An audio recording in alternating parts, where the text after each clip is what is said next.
So you want to make a character in a tabletop RPG that's not out yet, and you clicked on this video, so that means it's for the Marvel Multiverse RPG. So let's get into it. Let's make Batman, because that's my personal favorite Marvel character. And just something to mention before we get started, this is for 1.3 of the Marvel Multiverse RPG, so if you're in the future and that's not your number, just be aware of that. And if you want to stay tuned on updates that are coming in the future, maybe hit that subscribe button. That's all. So the book actually has a really good character creation guide in it, and we're going to kind of modify that one a little bit, because I personally just have a different order that I'd like to take that I think makes a little more sense. So just follow along and we'll get you rolling a character in no time, and I'll be making an example character right along with you. It will be Batman. I promise I actually know that that's DC. I was just fucking with you earlier. The first thing that we have to pick for our character is the rank. So go talk to your narrator or your DM or whatever you want to call them about what rank you're playing at, and then fill that in, because that's going to be really important going forward. We're going to go with rank 3 for Batman. That's pretty important to know. Go figure it out. Now for me, I like to make sure that I have some basics of my character in mind before I get into this process, so I'm going to start with the history section.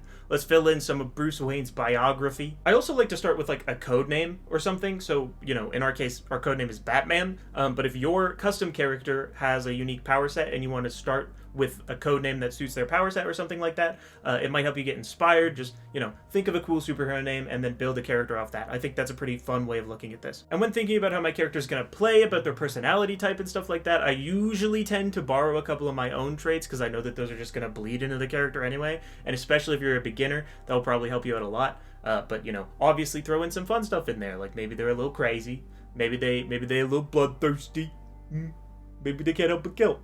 Anyway, on screen is my biography section for Bruce Wayne. Go fill out your own for your own character. If there's anything you have to leave blank for now, that's probably fine. Talk about it with your party, get inspired, come back to it later. That's probably fine. Just keep it in mind. Origin and profession you can pick from the book, and it will be impacting our traits and tags, which we'll talk about later. After that, you should take a look at the list of power sets and kind of try to narrow it down to a couple that you want to look through and try to pick powers of. Picking our power set before we pick our ability score points actually allows us to keep our ability score point bonuses from our power set in mind when we do that part later, so that's why we do this here. But since I don't know you or your character that you're playing, I have to tell you to go pick from the table that's on screen right now, the rank that you are, and go find that many power sets that fit your character. Here are the power sets on screen, but if you want more detail than that, you're gonna have to go look in the book. I can't do everything for you. I'm not gonna hold your hand. I'm not your goddamn teacher. I'm a YouTube video. For Batman's power sets, I would obviously pick up martial arts, and for the other one, I'm actually gonna just modify firearms to be batarangs. I know that that's a little bit taboo. It's Batman, he doesn't use guns, but they're not gonna be guns. They're gonna be batarangs.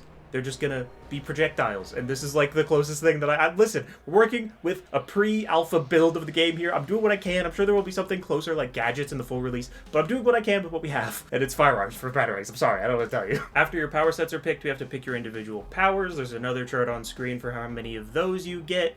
Just be aware that if you took less power sets than you were supposed to take, you actually get an extra power for that. So if you want to specify a specific power set, you can actually do that. Not something I would really recommend. It's more fun to kind of have varying powers, I find.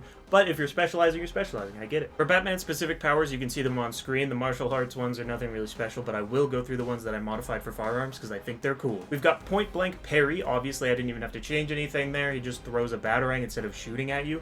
We've got both rangs blazing, which is both guns blazing, but you know, it's batarangs blazing now. That just makes sense. Slow motion shoot dodge is now slow motion rang dodge because I'm throwing a batarang and not shooting you. And dance of death is now dance of bats because Batman doesn't kill, but he does have bats. And once you picked your powers, we move on to traits, which we talked about a little bit earlier.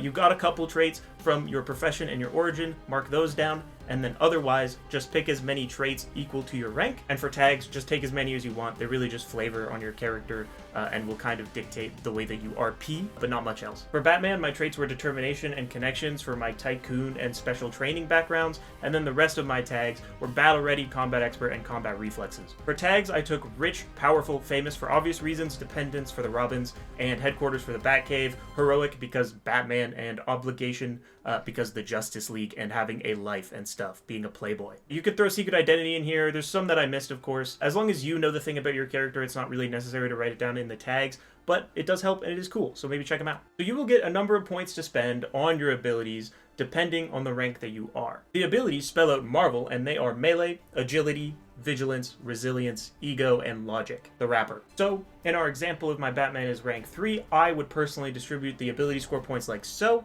and we would end up with a pretty well-rounded Batman because I feel like that fits the character well. I feel like his strengths are everything. On hindsight, I probably would have raised his rank a little bit. I think you could use this as Batman and it would get the job done. Obviously, I wish that I could kind of specialize him in strength and agility or strength, something like that. He's very focused, he's a very smart person, but I do think that he's well-rounded in everything. So it was hard to, kind of put these skills in places that made sense where I could show them off and not just make a well-balanced character. But obviously, you can distribute your skills however you like. Go have fun. And that's all the hard stuff. All that's left is the numbers. So you got to calculate your health and your focus by multiplying your resilience by 25 and your focus by 25. For karma, your max karma is equal to your rank, and that works like inspiration. You'll get more as you play true to your character in game. And you have to calculate your speed, which is based on your agility. Every 5 points in agility that you have gives you another 1 space to move, or 5 feet if you're used to D&D terms. I would recommend you leave your size as average unless you want to talk to your DM about what that means. It means that you're either a little bit harder to hit and do a little bit less damage, or the other way around, but average is usually fine. And your initiative modifier is just equal to your vigilance, so you just add that on your initiative whenever you roll. Or Roll20 will handle that for you if you're playing on that, and if you're also playing on Roll20, the little attack thing, that's just, you've put whatever stat you're going to mostly be using to attack in there, and you'll have to switch it if you do any other kind of attack. It's just whatever your kind of attack you're rolling. And that's it. You're a professional Marvel Multiverse RPG character creator now. Go out there, make some cool characters. Share them with me on Twitter. I'd love to see what you create. It'd be really cool. Just tell me in the comments if that's more your style. And subscribe for new stuff. We're going to talk about a lot more with this game to come in the future, I hope. And I'll see you guys next time. Goodbye, gamers. You're nerds. Losers. L. Ratio. Bozo.